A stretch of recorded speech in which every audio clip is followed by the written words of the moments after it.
tu dia.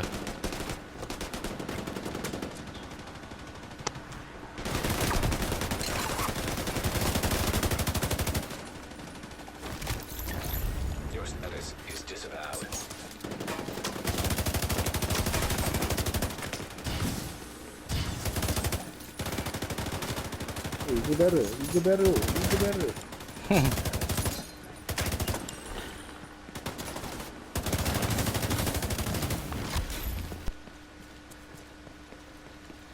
Dah keluar. Oh,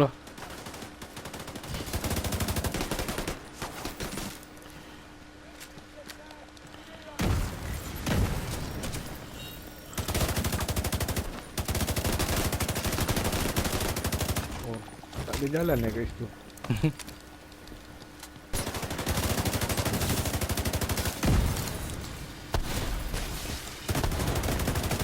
Ambil kau aja. Aku Apa? dah cakap. Apa dia? Kau main skill power kan. Sakit. Tu ada tarik.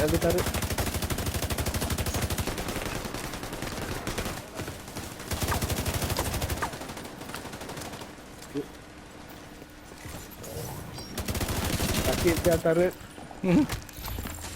AI.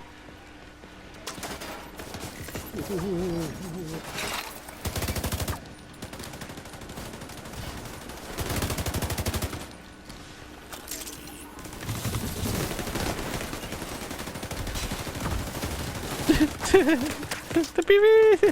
Okay, shield jap. Heal.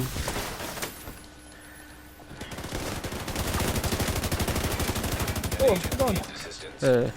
Tembak dia. Yeah.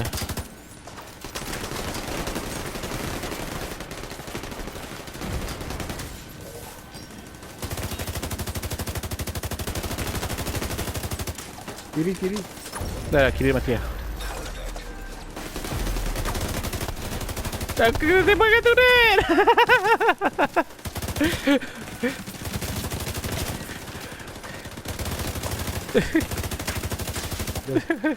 Survive.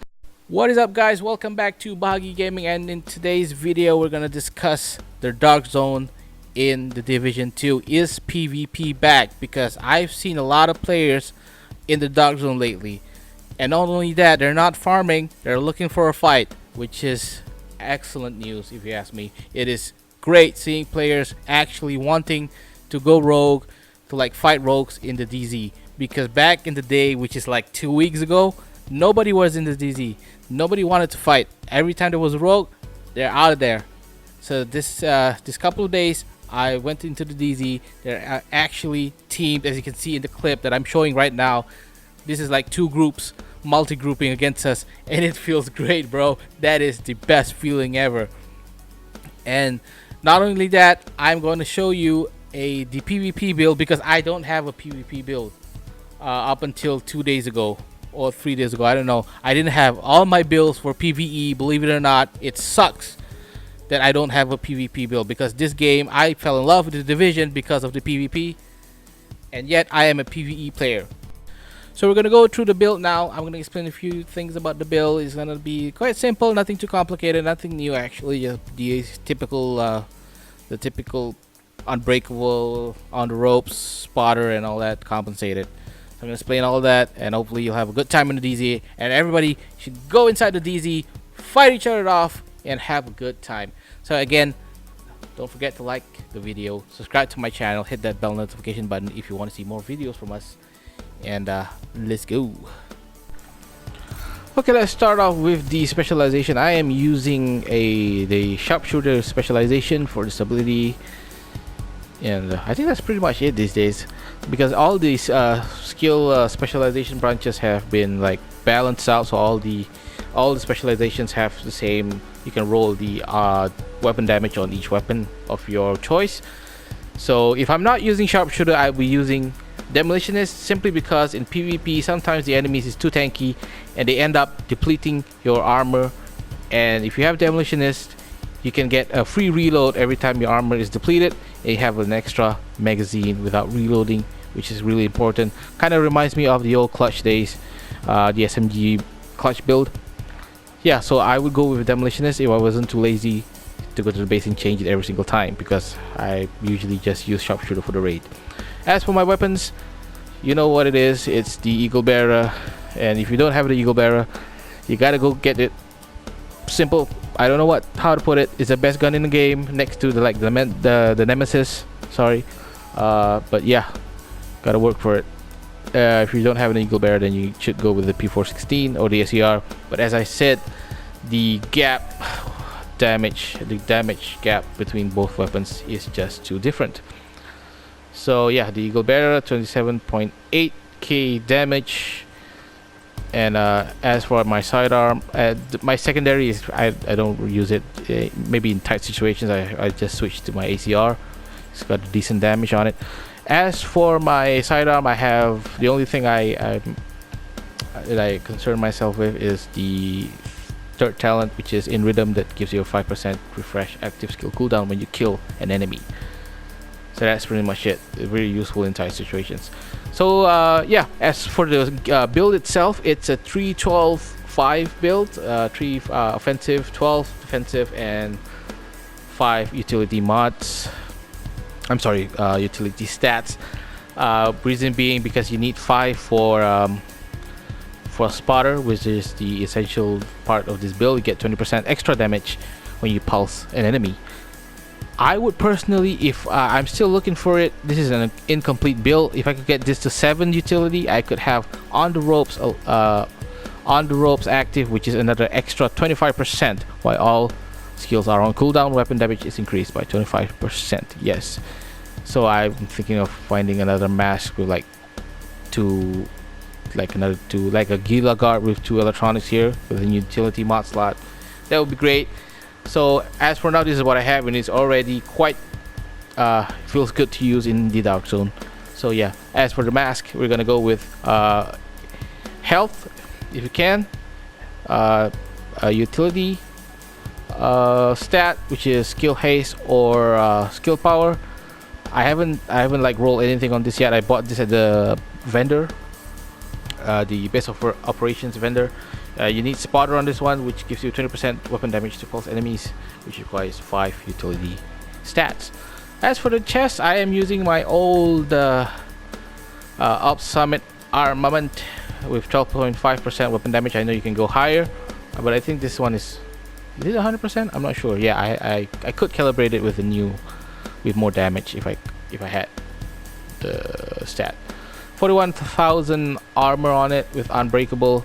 I know people are using Bloodsucker, but I don't know. I just don't want to find another gear piece for this one, so I'll just use Unbreakable. It's been nerfed in the occupied Darkzone, but I mean in the PvP, I think. But yeah, a good safety net when you're PvPing. As for the Fenris group, I have, and you got to keep it on 3 and below for the stats, so you're gonna see a lot of yellow and blue on my gear. So I've got 34,000 health and skill power on this one with devastating. Yep, just a PvP build, so no damage to elites here. As for, and this has to be Fenris, by the way. You need 1 Fenris for this gear for the 10% assault rifle damage. And also for the backpack, I'm using the famous one from that week where they sold this one at the Darkzone vendor, which is 18.5% total armor with 3,000 health and 9% weapon damage, which is kind of high. I've got on the ropes, and planning to make that active soon when I have the right gear pieces and hardened. You need high armor for this build, just for survivability. And as for the mods, you got defensive and skill power mods. I'm not gonna really explain that because, yeah, you know how to put it. Just slot in the best gear mods that you have. As for the gloves, you're gonna need Gila Guard, the best one, because you gotta get the utility mod slot. Also, same goes for the mask. The Gila Guard has a utility mod slot as well. So for the gloves, I got a Gila Guard here with health and weapon damage, assault rifle weapon damage 10%, and compensated. This is where we need to have 3 and below offensive stats. It gives you 15% damage when your critical hit chance is below 20%, which is why I'm not stacking any critical hit chance on this build.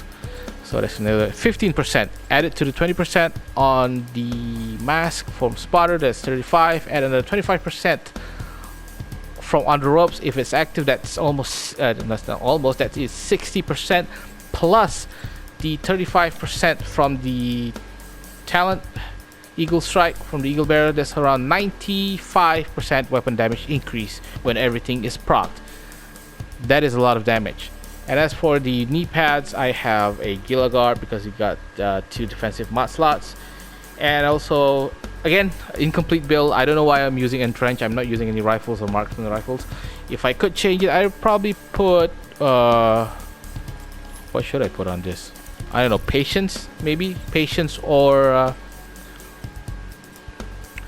yeah, maybe patience. Yeah. And as for the skills, you're gonna need to use the pulse, scanner pulse, for to get the 20% weapon damage. I don't know. I didn't think much about the mod slots for this one. I don't think I have anything good. I think I probably put radius on it, or skill haste. Could I? Nope, I can't. I don't have enough skill power. But yeah, that all depends on how you want to put it. As soon as I get enough skill power for it, maybe I'll just adjust the mod slots a bit. And for the next one is maybe a defender drone. Yeah, I'll use a defender drone most of the time. It's really OP after the skill buff. So yeah, defender drone for my second skill. So that's pretty much it. So stats, of course, 10% critical hit chance. Nothing above. Nothing to see here except for all weapon damage is 26.5%, 35% assault rifle damage bonus. Could go higher, but yeah, this is the best I got for now. So that is it, guys, for this build video. I hope you guys can leave a like and comment if you think I could improve on this build. I mean, you guys did comment on my Team of the Spear build, and thank you for your feedback. Some of you said it was a good build, some of you said it didn't make any sense, and I appreciate your feedback. I learn new things about my builds every single day, and thank you for supporting my video and leaving comments, good or bad. It's all good. It's all good critique, and I hope you can comment on this video if you think it sucks, if you think it's good, if you've used it in your gameplay.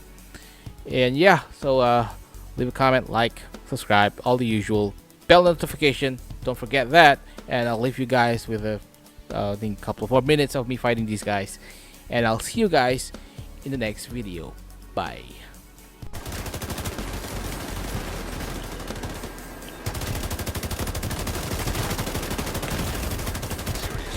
Back to sleep.